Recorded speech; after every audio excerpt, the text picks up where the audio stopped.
नमस्कार दोस्तों।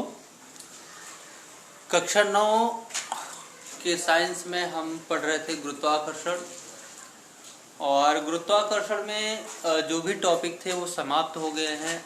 अब हम आज आपको वो चीज़ें सारी पढ़ाएंगे जो पढ़ाते समय छूट गई थी, शायद जिस बुक से मैं पढ़ा रहा था उसमें नहीं रही होगी।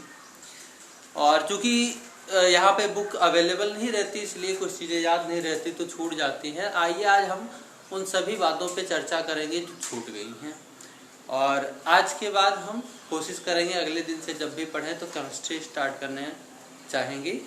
और उसके बाद जब केमिस्ट्री 1-2 लेसन हमारा समाप्त हो जाएगा फिर हम चलेंगे फिर से फिजिक्स पर।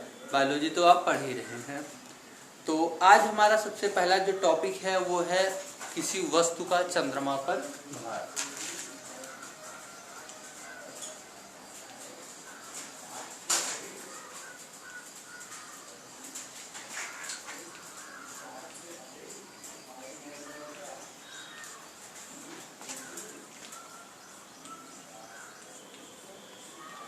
ठीक है, यानी कि कोई भी वस्तु है तो उस वस्तु का चंद्रमा पर भार कितना होगा, इसी बात पे आज हम लोग चर्चा करेंगे।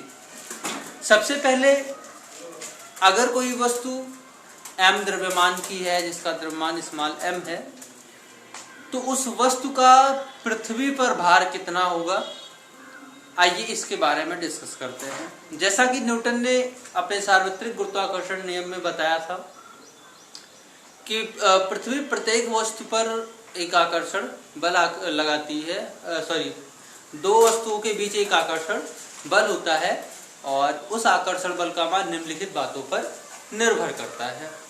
वो बातें क्या थी? दोनों पिंडों के द्रव्यमान तथा उनके बीच की दूरी। आज हम लोग इसी की सहायता से, न्यूटन के इसी गुरुत्वाकर्षण के नियम की सहायता से ये देखेंगे कि किसी वस्तु का चंद्रमा पर भार या किसी भी ग्रह पर भार हम कैसे निकाल सकते हैं। यदि हमने कोई स्मॉल m द्रव्यमान की एक वस्तु ली, तो स्मॉल m द्रव्यमान की वस्तु पर लगने वाला जो आकर्षण बल होगा F बराबर, यदि स्मॉल m द्रव्यमान की वस्तु पृथ्वी पर स्थित है,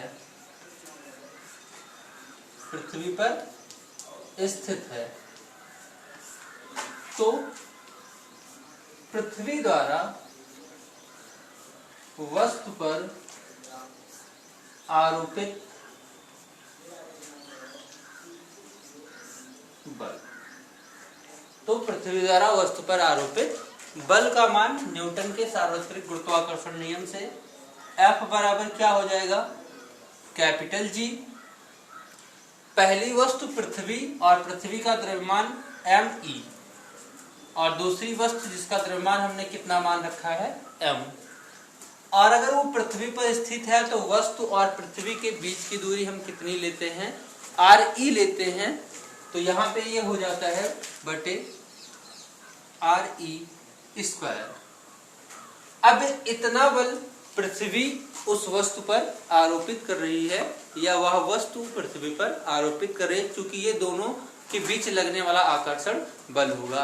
अब पृथ्वी को तो वस्तु खींच नहीं सकती, इसलिए चूंकि पृथ्वी का द्रव्यमान ज्यादा है और इसलिए पृथ्वी वस्तु को ही अपनी ओर खींचती है। यही बल ही वस्तु का क्या होता है? भार होता है, क्योंकि हमने भार की परिभाषा में बताया था पृथ्वी किसी वस्तु पर जितना बल आरोपित करती है वो बल ही उस वस्तु का क्या कहलाता है? भार कहलाता है। तो अर्थात तो वस्तु का भार W बराबर क्या हो जाएगा?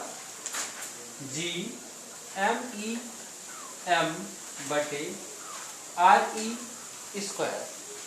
इसे आप समीकरण 1 मान सकते हो। और ये भार कहां पर है? पृथ्वी है, पृथ्वी पर भार है, इसलिए अर्थ ई लिख देते हैं इसमें। और अब उसी वस्तु को हम कहां लेकर के चलते हैं? चंद्रमा पर। सबसे पहले चंद्रमा पर ले जाने से पहले अब यदि वस्तु को चंद्रमा पर ले जाया जाता है तो चंद्रमा द्वारा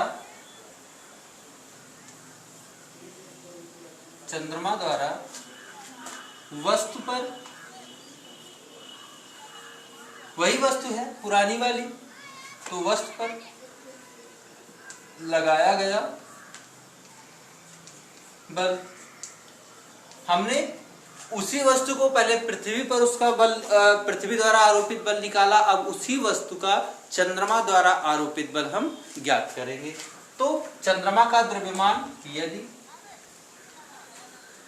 चंद्रमा का द्रव्यमान पृथ्वी का द्रव्यमान me से नोट किया जाता है, यानी कि मास ऑफ अर्थ, तो चंद्रमा का द्रव्यमान किससे नोट किया जाएगा, mm, यानी कि मास ऑफ मून, तथा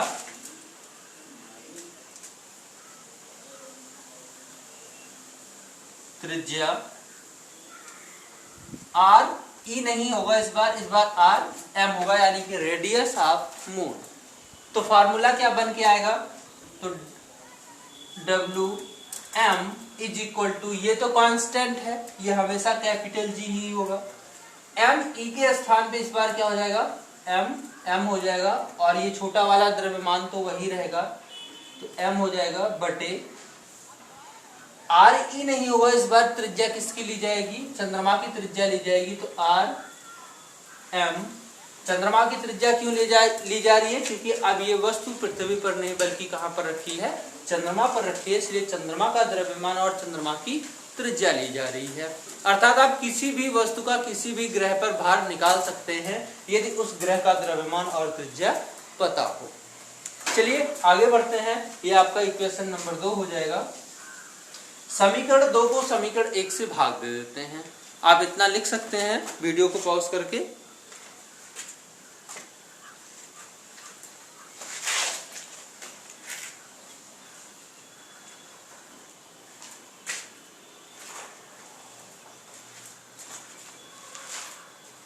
चलिए हल करते हैं, लिखते हैं समीकरण 2 को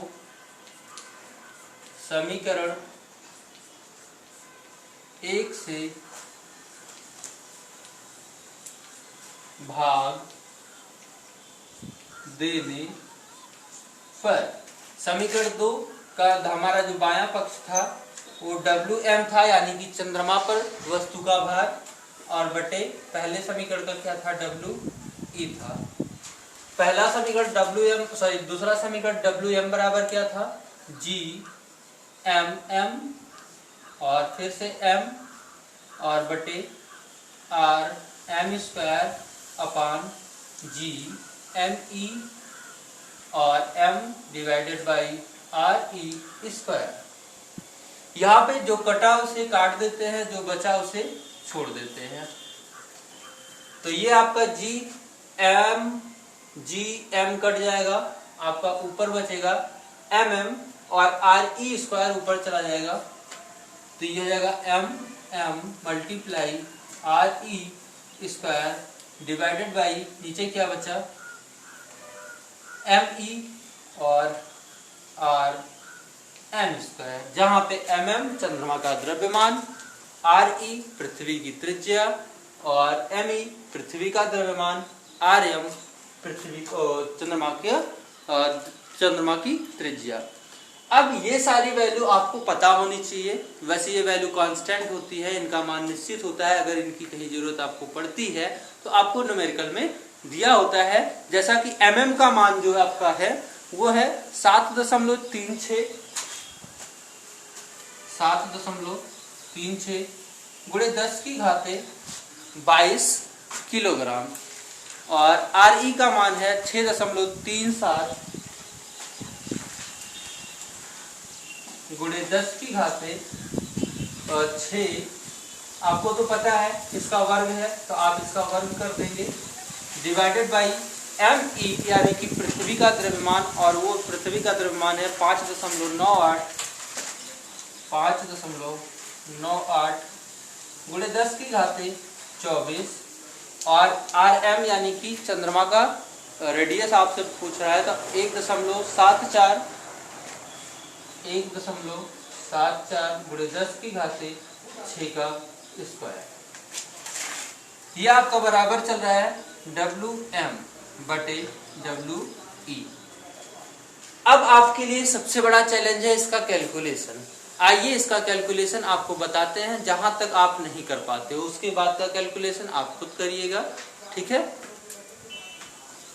इतना आप लिख सकते हैं। चलिए एक लाइन और बढ़ा देते हैं इसको।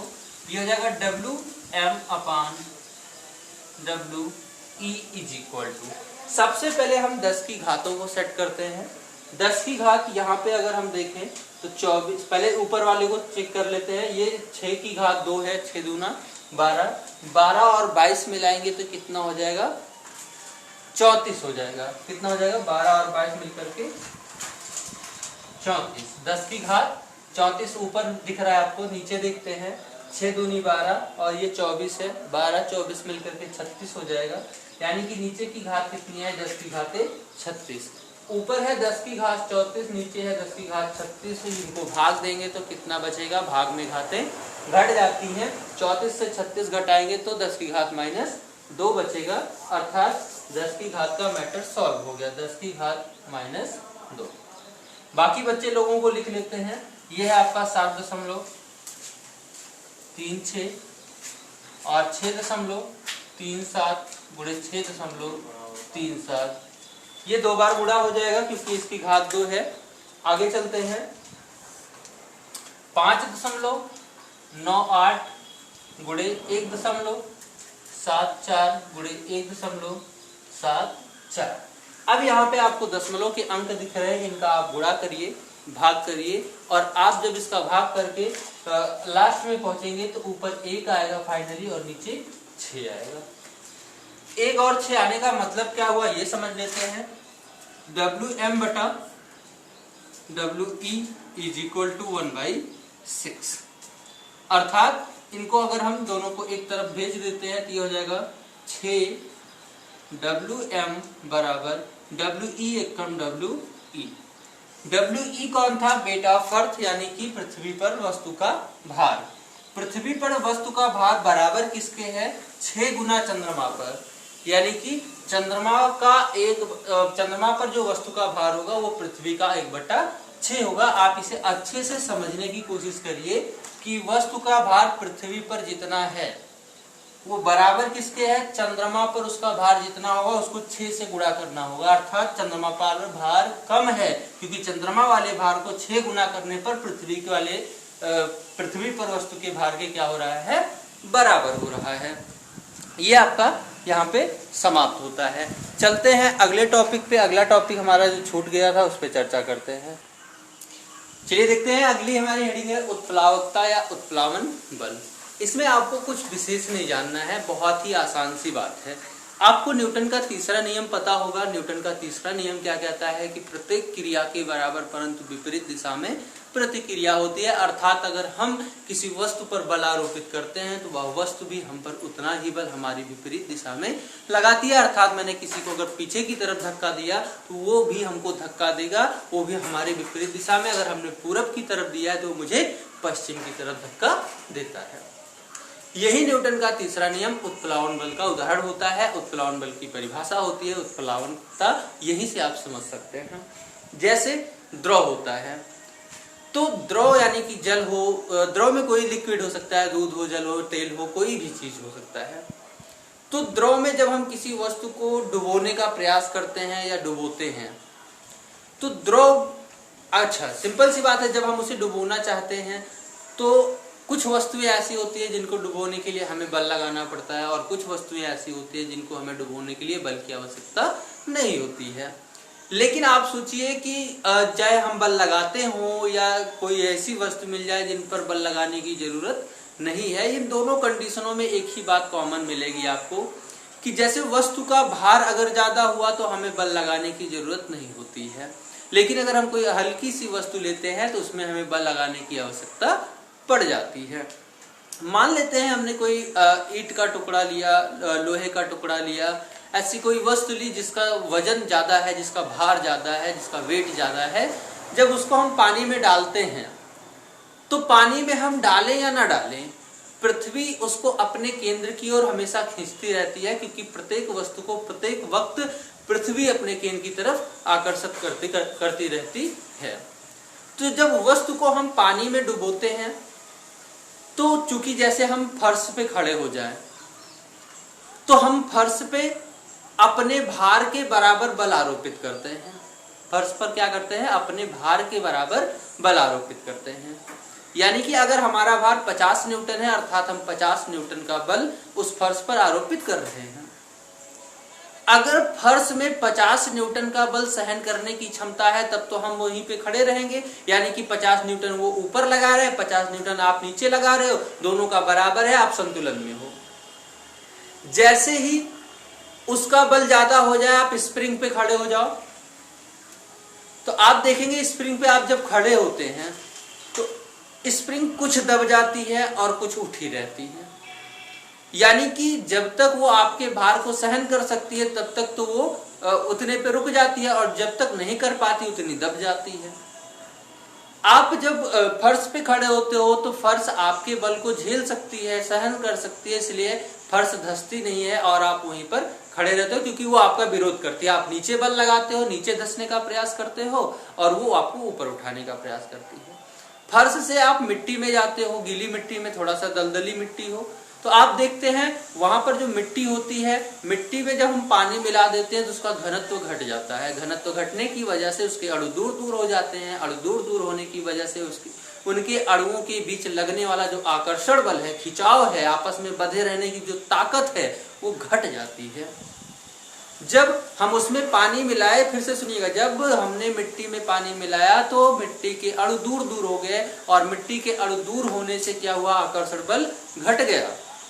क्योंकि न्यूटन ने बताया था कि सार्वत्रिक गुरुत्वाकर्षण नियम में कि अगर हम देखो उसमें आर कहाँ था, त्रिज्या कहाँ थी, बीच की दूरी कहाँ थी? बीच की दूरी कहाँ थी? हर में थी, और किसी भी भिन्न के हर का मान जब हम बढ़ाएंगे तो उसकी वैल्यू घटेगी। यानी कि बीच की दूरी बढ़ाने से बल घटता है। तो जब हमने उसमें द्रव मिलाया तो अणुओं के बीच की दूरी बढ़ गई, और जब अणुओं के बीच की दूरी बढ़ी तो अणुओं के बीच जो आकर्षण बल लग रहा था वो घट गया। जब आकर्षण बल घटा तो उनकी ताकत कमजोर पड़ गई, और जब हम गीली मिट्टी पर खड़े हुए तो हमारा बल भार तो उतना ही था, हमारे द्वारा पृथ्वी पर आरोपित बल तो उतना ही था, लेकिन मिट्टी का बल घट गया था। इसलिए अब हम मिट्टी में धीरे धीरे नीचे की तरफ धंसने लगते हैं, धीरे धीरे धंसते हैं। यानी कि उसके पास जितना बल होता है वो उतना बल लगा के आपको रोकने का प्रयास करता है, लेकिन हमारा ज्यादा होने की वजह से हम नीचे की ओर धंसते चले जाते हैं। अब हम चलते हैं और गीली मिट्टी में, तो देखेंगे और तेजी से धंस रहे हैं, क्योंकि अणुओं के बीच की दूरी और बढ़ गई है। अब हम पानी पे जाके खड़े हो जाते हैं, तो क्या होता है कि पानी तो अब तो उसमें मिट्टी भी नहीं है, यानी कि अणु बहुत दूर दूर हो चुके हैं। ऐसी स्थिति में क्या होता है कि आकर्षण बल बहुत कम होता है, और जैसे हम पानी की सतह पर खड़े होते हैं वैसे डायरेक्टली तो नहीं, बहुत तेजी से नहीं, आप छत से कूदो और पानी में कूदो, आपको पानी में जाने में ज्यादा समय लगेगा उतनी गहराई तक, लेकिन आप छत से कूदेंगे तो आपको उतना टाइम नहीं लगेगा, बल्कि कम टाइम लगेगा। इसकी वजह क्या होगी कि पानी के में भी अणु हैं, वो भी रोकने का प्रयास कर रहे हैं आपको, लेकिन अणुओं के बीच की दूरी ज्यादा होने की वजह से वो आपको रोक नहीं पा रहे हैं, इसलिए आप नीचे की तरफ जा रहे हैं। लेकिन कुछ बल लगा के आपको पानी ऊपर की तरफ उठाने का प्रयास कर रहा है। आप अपना क्षेत्रफल बढ़ा दो, जैसे नाव, लोहे की नाव होती है, वो पानी में चलती है तो क्या होता है, तैरने लगती है, और उसी को तोड़ मरोड़ के छोटा सा कर दो, क्षेत्रफल घटा दो, नाव डूब जाती है। तो ऐसे में क्या हुआ कि जब पानी ने ऊपर की तरफ बल लगाने का प्रयास किया, तो ये जो पानी द्वारा ऊपर उठाने के लिए जो बल लगता है, इसी को हम उत्प्लावन बल कहते हैं। साधारण भाषा में हम कह सकते हैं कि द्रव द्वारा किसी वस्तु पर ऊपर की ओर लगाया गया बल ही उत्प्लावन बल या उत्प्लावकता कहलाता है। आर्किमिडीज का सिद्धांत आइए वो भी समझते हैं अगली वीडियो में, लेकिन क्योंकि ये वीडियो बहुत लंबी हो जाएगी, जो बचा है उसे अगली वीडियो में जानेंगे। मिलते हैं अब आपको अगले दिन। धन्यवाद।